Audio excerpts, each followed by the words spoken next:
আসসালামু আলাইকুম। সপ্তম শ্রেণীর গণিত অনুশীলনী ১.১ এর দ্বিতীয় ক্লাসে তোমাদের সবাইকে স্বাগতম। তো আমরা গতদিন ১.১ এর ১, ২, ৩ পর্যন্ত সমাধান করেছিলাম। আজ আমরা ৪, ৫, ৬ অর্থাৎ এই অনুশীলনের বাকি যে অঙ্কগুলো আছে সেগুলো সমাধান করার চেষ্টা করব। তো চলো আমরা অঙ্কগুলো দেখি। ৪ নম্বর প্রশ্নে ছিল সংখ্যাগুলোকে মানে এই যে নিচে এই যে সংখ্যাগুলো দেওয়া আছে, নিচের সংখ্যাগুলোকে কোন ক্ষুদ্রতম সংখ্যা দ্বারা ভাগ করলে ভাগফল পূর্ণবর্গ হবে। এটা মনে হয় তোমরা পারবা। ওই যে ৩ দাগে ছিল কি যে নিচের সংখ্যাগুলোকে কোন ক্ষুদ্রতম সংখ্যা দ্বারা গুণ করলে গুণফল পূর্ণবর্গ হবে। একই কাজ করা লাগবে তোমাকে। তোমাকে প্রথমে কি করতে হবে? এই সংখ্যাগুলোর মৌলিক উৎপাদক নির্ণয় করতে হবে। দেখো আমি এখানে এই খ নম্বর প্রশ্নে যেটা আছে 4056 এই সংখ্যাটার মৌলিক উৎপাদক নির্ণয় করে ফেলছি। এভাবে মৌলিক উৎপাদক কিভাবে নির্ণয় করবা এটা হচ্ছে তোমরা আগের ভিডিওতে পেয়ে যাবা। একটু দরকার হলে এই ভিডিওটা পজ করে আগের ভিডিওটা দেখে আসো। ওখানে মৌলিক উৎপাদক নির্ণয় আমরা শিখাইছি, প্লাস ক্লাস 10 এর কয়েকটা ক্লাসে আমরা শিখাইছি। তো তোমার যে ভিডিওটা পছন্দ হয় সেখান থেকে দেখে নাও যে মৌলিক উৎপাদক কিভাবে নির্ণয় করব। এরপরে আসো মৌলিক উৎপাদক নির্ণয় করার পর আমি এগুলো লিখে ফেলবো ওই আগের মতো করে, যে অতএব 4056 সমান সমান হচ্ছে 2 গুণ 2 গুণ 2 গুণ হচ্ছে 3 গুণ 13 গুণ 13। তোমরা একটু গুণটা মিলাই নিও যে আসলে ঠিক আছে কিনা, আমার ভাগে ভুল যেতে পারে, দ্রুত করে ফেলছি তো। আচ্ছা দেখো, এর পরের কাজ আমাদের কি ছিল? এর পরের কাজ হচ্ছে জোড়ায় জোড়ায় দাগ দিয়ে ফেলতে হবে। তাহলে সংখ্যাগুলোকে জোড়ায় জোড়ায় লিখি। জোড়ায় জোড়ায় লিখতে গেলেই আসলে মূলত সমস্যা, যে এটাকে এক জোড়া লিখলাম 13 গুণ 13, এটাকে আরেক জোড়া লিখলাম। দেখো এই সংখ্যাগুলো কি আছে? অযোগ্য অবস্থায় আছে, মানে কি আছে? জোড়াবিহীন আছে। তাহলে আমরা লিখব যে 4056 অর্থাৎ 4056 সংখ্যাটির মৌলিক উৎপাদকের সাহায্যে বর্গমূল নির্ণয় করতে চেয়ে দেখা যায় তার মৌলিক উৎপাদকগুলোর মাঝে 2 এবং 3 সংখ্যা দুইটি জোড়বিহীন অবস্থায় আছে।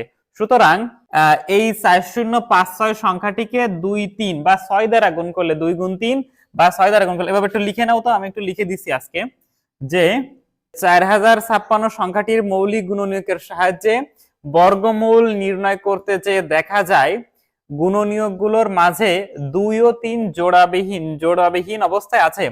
অতএব সংখ্যাটির সাথে বা অতএব 4056 সংখ্যাটির সাথে, অতএব 4056 সংখ্যাটির সাথে বা সংখ্যাটিকে, তোমার প্রশ্ন যেভাবে থাকবে তুমি সেভাবে উত্তর করবা, যে সংখ্যাটির সাথে 2 গুণ 3 বা 6 গুণ করলে, এখানে গুণ বলিছে না ভাগ বলিছে? আচ্ছা 4 নম্বরে বলিছে ভাগ করলে, তো এখানে ভাগ লিখবা, যে ভাগ করলে একই সিস্টেম, গুণ এবং ভাগের একই সিস্টেম। কি হয়েছে? সংখ্যাটিকে বা 6 দ্বারা ভাগ করলে ভাগফল পূর্ণবর্গ হবে। তো এই ছিল। বাকি যে দুইটা আছে তোমরা করে ফেলবা। মৌলিক উৎপাদক কিভাবে নির্ণয় করবা তোমরা আগের ভিডিওটাতে দেখেছো, সেই ভিডিওটা একটু দেখে এই সবগুলো সংখ্যার মৌলিক উৎপাদক নির্ণয় করবা। তারপরে যে সংখ্যাগুলোকে জোড়বিহীন পাবা, তুমি 3 থেকে যেভাবে করেছো, যে উৎপাদকগুলোকে জোড়বিহীন পাবা সেইগুলোকে কি লিখে দিবা, যে অমুক অমুক জোড়বিহীন অবস্থা আছে, সুতরাং এই সংখ্যাগুলো গুণ করলে অমুক সংখ্যাটি কি হবে বা ভাগ করলে অমুক সংখ্যাটি পূর্ণবর্গ হবে। এই লাইনগুলো তুমি একটু লিখে ফেলবা। আচ্ছা এবার তাহলে আমরা যদি একটু 5 নম্বর দিই, 4639 থেকে কোন ক্ষুদ্রতম সংখ্যা বিয়োগ করলে বিয়োগফল পূর্ণবর্গ হবে। তাহলে আমরা এই সংখ্যাটির হচ্ছে ভাগ পদ্ধতিতে বর্গমূল নির্ণয় করার চেষ্টা করব। ভাগ পদ্ধতিতে বর্গমূল নির্ণয় করতে গেলে আমরা হয়তো এটাকে পূর্ণবর্গ পাবো না, একটা ভাগশেষ পেয়ে যাব। তখন আমরা লিখব, যে ভাগশেষটা পাবো লিখবো যে অতএব এই সংখ্যাটি থেকে ওই ভাগশেষের সংখ্যাটি বিয়োগ করলে সেটি পূর্ণবর্গ হবে। চলো আমরা এটা হচ্ছে কি করি, উত্তর করে ফেলি। আছে 4, 6, 3, 9। ভাগ পদ্ধতিতে বর্গমূল কিভাবে নির্ণয় করব তুমি আগের ভিডিওতে একটু দেখে আসো। তো এটার আমি ডান পাশ থেকে কি করব, একটু জোড়ায় জোড়ায় দাগ দিয়ে ফেলবো। আচ্ছা তাহলে এখানে কি সংখ্যা নিতে হবে? এমন সংখ্যা নিতে হবে যেটা কি করলে সেই সংখ্যা দিয়ে গুণ করলে এটার কাছাকাছি। দেখো আছে কত, 636 আছে। আমরা যদি 636 নিই, 636, আর যদি 7 নিই তাহলে 7 49, তাহলে তো এটা বেশি হয়ে যায়। তাহলে আমরা কোনটা নেব? 636। তাহলে 6 নিলাম। এটা কেন নিব, কিভাবে নেব আমি আবারও বলতেছি, আগের ভিডিওটা একটু দেখে আইসো সমস্যা হলে।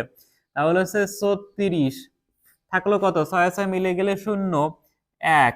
দেখো এইটা তো 10 থেকে গেছে, তাহলে এখান থেকে আমরা এক জোড়া কেটে নেব। এই যে দাগ আছে, এই দাগেতে এক জোড়া নেব। এই আচ্ছা, তাহলে 6 এর ডাবল হয় কত? 12। এখানে সেই 12 বসালাম। এবার এখানে এমন সংখ্যা নেব যে সংখ্যারে সেই সংখ্যা দিয়ে গুণ করলে এটার কাছাকাছি হবে। আচ্ছা, তাহলে 12 পরে মনে করো আমরা নিই যদি হচ্ছে 6 নিই। এটা তোমরা নিয়ে নিয়ে দেখবা যে 6 নিলে কত হবে। তার মানে 6 দিয়ে গুণ, 6 নেব, তার মানে 6 দিয়ে গুণ। এখানে 6 আনা লাগবে তো। তাহলে 6 ছক 36 এর 6, 6 দুগুণী 12 আর 3 15, 6 একে 6 আর 1 7। হলো না। যদি আমরা 7 বা 8 নিই, দেখো 700 আর একটু কম আছে, তাহলে একটু 8 নিয়ে দেখি। 128 গুণ 8, তাহলে 8 8 64, 4 8 8 দুগুণী 16 আর 6 22 এর 2, 8 একে 8 আর 2 10। দেখো এটা কাছাকাছি চলে গেছে। 1024, তার মানে এইটা নিলে আমাদের কি হয়ে যাবে। এরপরে দেখো যদি 9 নাও তাহলে অনেক বেশি হয়ে যাবে, এটা একটু তুমি খেয়াল রাখবা। 9 নং 81 1, 9 দুগুণী 18 আর 8 26 এর 6, 9 একে 9 আর 2 11। দেখো অনেক বেশি হয়ে যাচ্ছে, তার মানে আমরা এইটা নিতে পারি না, আমরা নিতে পারি এইটা। তাহলে সেখানে কত নেব? এখানে হচ্ছে নিব আমরা 8। তাহলে 8 নিলে গুণ করলে আসে কত? 1024। 1024। এবার বিয়োগ করে ফেলো। তাহলে বিয়োগ আছে কত? 5 আর 4 9, হাতে কত?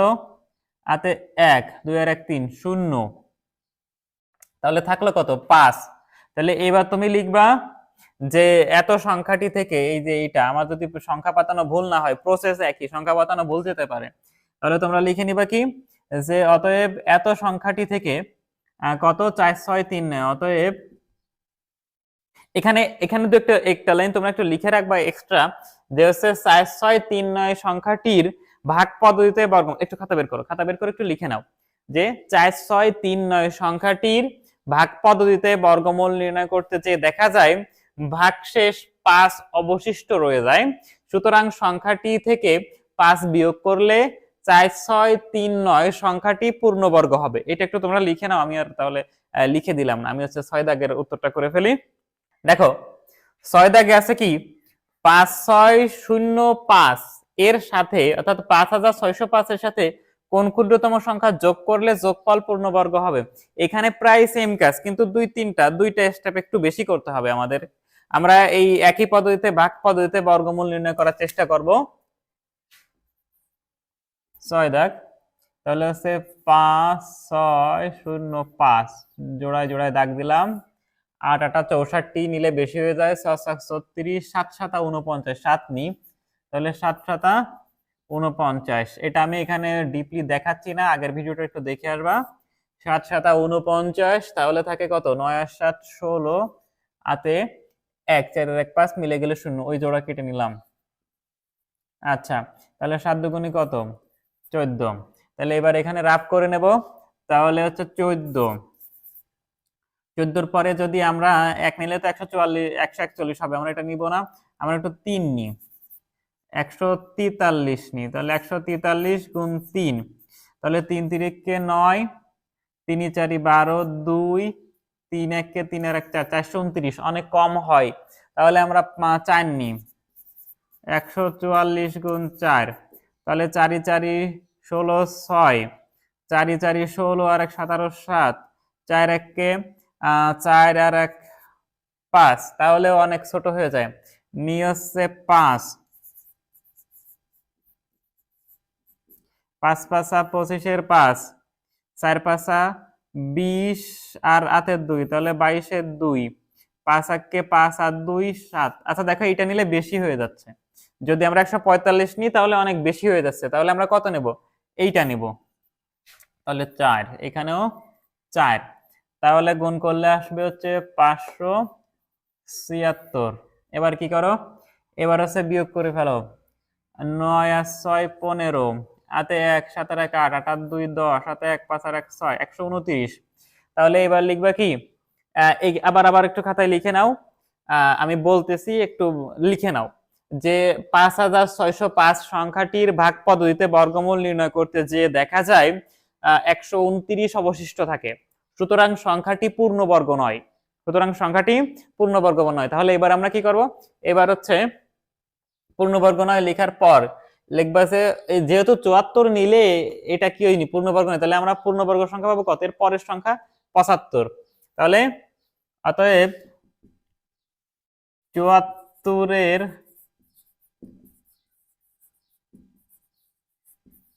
পরবর্তী সংখ্যাটি, 74-এর পরবর্তী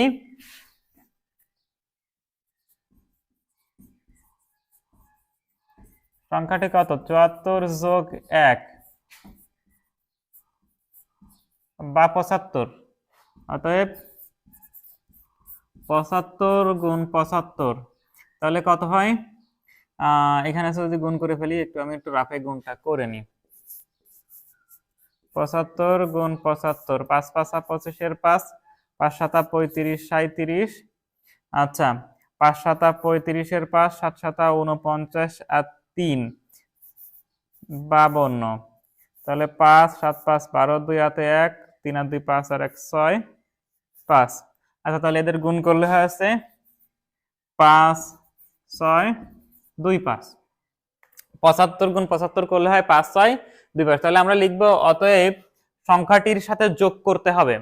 অতএব সংখ্যাটির এখানে কি ছিল, প্রশ্ন ছিল কি, ও যোগফল পূর্ণবর্গ হবে। তাহলে আমরা লিখবো যে যোগ করতে হবে, যে অতএব যোগ করতে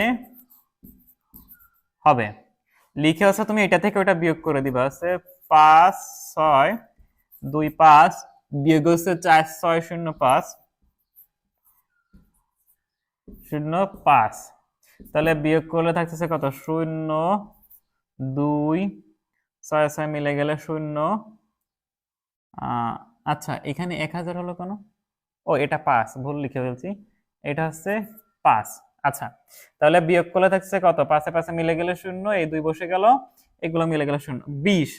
তাহলে তুমি লিখবা যে অতএব একটু লিখে নাও, যে এরপর লিখবা অতএব 5 6 0 5 এর সাথে 20 সংখ্যাটি যোগ করলে, লিখে নাও 5 6 0 5 এর সাথে 20 সংখ্যাটি যোগ করলে যোগফল পূর্ণবর্গ হবে। আচ্ছা তাহলে আমাদের 1.1 অনুশীলনের শেষ। আশা করি পরবর্তী অনুশীলনের অঙ্কের সমাধান করার সময় তোমাদের সাথে দেখা হবে। সে পর্যন্ত সবাই সুস্থ থাকবা। ধন্যবাদ।